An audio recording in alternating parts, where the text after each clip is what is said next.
Episode 21. Segera pulang. Senyumku mengembang, senang. Akhirnya jenazah Ana bisa segera dipulangkan. Kubalas pesan dari Bella, isinya menanyakan alamat rumah orang tua Ana. Tak lama dia membalasnya. Jalan Sinar Jaya, Desa Mekar, Kecamatan Wangi, Kabupaten Sigor. Buru-buru kucatat alamat itu. Lalu, membalas pesannya. Apa keluarga Irma udah tahu, Mbak? Belum, Pak. Saya belum pergi ke rumah Irma. Ini baru mau ke sana. Baik, Mbak. Nanti saya telepon lagi. Iya, Pak. Telepon ditutup. Orangnya lagi ke rumah Ana, ucapku pada Mas Galih. Tunggu aja, Din. Gewe bisa pulang bentaran. Yang penting masalah ini kelar dulu, balasnya. Makasih, Mas. 10 menit berselang, ada panggilan telepon masuk dari Bella. Saya udah ada di rumah Irma, ucapnya mengawali percakapan. Apa sekarang keluarganya udah tahu? Udah.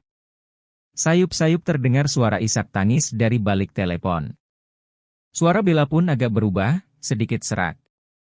Rencananya kapan jenazahnya akan diantarkan, Pak? Saya belum tahu, Mbak. Soalnya di sini saya cuman satpam. Saya masih harus melapor ke pihak rumah sakitnya dulu.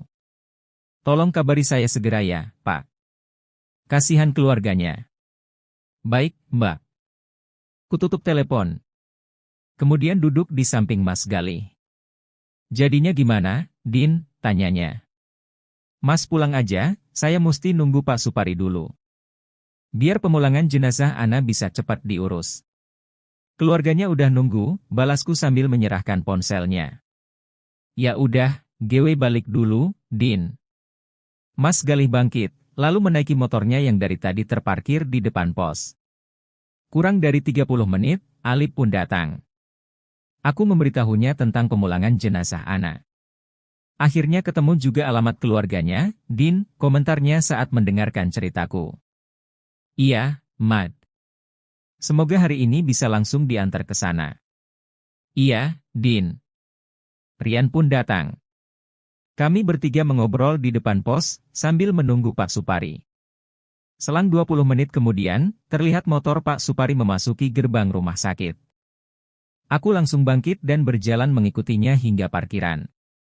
Pak, sapaku saat tiba di parkiran. Ya, Dek, balasnya seraya melepaskan helm. Saya udah dapat alamat rumah Ana. Adek serius? Iya, Pak. Ini. Aku menyerahkan kertas yang tertulis alamat rumah Ana. Adek yakin alamatnya benar? Pak Supari tampak ragu. Bella sendiri yang kasih alamatnya. Terus, orang tua Ana juga udah mengenali jenazah Ana. Alhamdulillah kalau begitu. Sekarang tinggal ngomong ke pihak rumah sakitnya. Apa Bapak bisa bantu? Saya kurang begitu paham. Saya pasti bantu. Pak Supari mengajakku ke dalam. Kami pun berjalan menuju ruang pengelola rumah sakit. Masuk aja, Dek. Pak Supari memintaku masuk ke dalam ruangan. Ini kali pertamanya aku masuk ke dalam. Pak Supari mengobrol dengan salah satu dokter yang ada di ruangan itu. Intinya beliau menjelaskan semua yang terjadi selama seminggu terakhir ini. Sampai akhirnya aku mendapatkan alamat rumah Ana. Antara percaya gak percaya, ya Pak dengar ceritanya, ucap dokter itu. Saya juga ngedengar dari beberapa dokter dan perawat yang jaga malam. Katanya emang sering dengar suara cewek nangis gitu. Ada juga yang sempat dicegat. Jangan-jangan itu arwah dari jenazah yang ada di kamar mayat, sambungnya. Bisa jadi, Dok, balas Pak Supari. Sekarang hubungi aja keluarga, suruh datang ke sini buat urus administrasinya.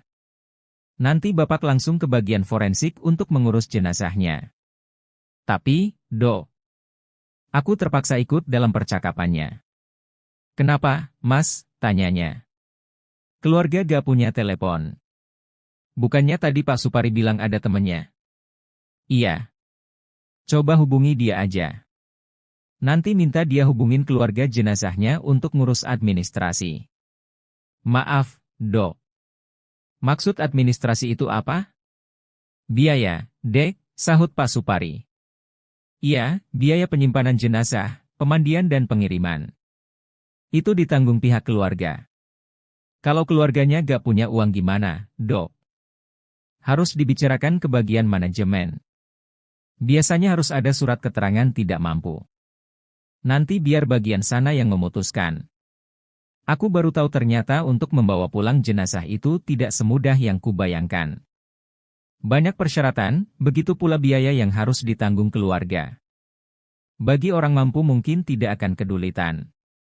Namun bagi orang yang tidak mampu, harus mengurus surat-surat terlebih dulu. Rasanya, tak mungkin jenazah Ana bisa dibawa hari ini. Coba adek telepon dulu. Pak Supari menyerahkan ponselnya. Bergegasku telepon Bella. Tak perlu menunggu lama, telepon pun diangkat. Kutekan tombol, loudspeaker. Assalamualaikum, ucapku memberi salam. Waalaikumsalam, balas Bella. Apa Mbak masih di rumah Irma, tanyaku. Iya, Pak. Boleh saya bicara dengan salah satu anggota keluarganya? Boleh, bentar ya. Assalamualaikum, sapa seseorang wanita dengan suara serak. Waalaikumsalam, balasku. Anak saya meninggal kenapa, Pak? Tanyanya disertai isak tangis. Ternyata aku sedang berbicara dengan ibunya Ana. Aku melirik ke arah Pak Supari dan dokter. Kuserahkan ponsel pada Pak Supari. Anak ibu ditemukan meninggal di tol Jagorame, balas Pak Supari. Ya Allah! Tangisnya semakin pecah. Apa anak saya kecelakaan? Tanyanya terisak. Kami masih belum tahu kejadian yang sebenarnya. Pak Supari tidak menceritakan kalau Ana kemungkinan telah menjadi korban pembunuhan. Mungkin, agar tidak menambah kesedihan ibunya. Kapan jenazah anak saya dibawa, Pak? Secepatnya. Kemudian Pak Supari menjelaskan syarat pengambil jenazah. Hingga perkiraan biaya yang harus disiapkan. Saya gak punya uang segitu, Pak, ucap ibunya Ana. Sungguh ucapannya itu membuat hatiku bergetar. Sedih sekali, membayangkan ketika seorang ibu tidak bisa mengambil jenazah anaknya karena terbentur biaya. Pak Supari menjelaskan syarat lain, yang bisa membantu ibunya Ana untuk mengambil jenazah Ana tanpa biaya. Syarat yang cukup rumit, bagi orang yang tinggal di kampung. Saya belum pernah ke Nekarta, Pak. Gak tahu harus kemana urus surat-suratnya, balas ibunya Ana. Kutatap wajah dokter, dia sepertinya merasa iba dengan keluarga Ana. Pak, boleh saya pinjam teleponnya sebentar, pintanya pada Pak Supari. Dokter itu memperkenalkan diri pada ibunya Ana. Sebelumnya saya turut berduka cita ya, Bu. Semoga ibu berserta keluarga diberita ketabahan, ucapnya. Mohon maaf saya harus bertanya. Apa ibu udah yakin kalau jenazah yang ada di sini itu anak ibu, sambungnya? Iya, Dok. Saya yakin. Saya bisa ngenalin wajah dan tanda lahir di lehernya, balas ibunya Ana. Kalau ibu sudah sangat yakin, saya bisa bantu jenazahnya dipulangkan segera. Mungkin hari ini. Untuk biaya, biar saya yang nanggung. Masya Allah, ucap Pak Supari. Ucapan dokter itu membuat mataku berkaca-kaca. Bahkan ibunya Ana pun menangis setelah mendengarnya. Bersambung.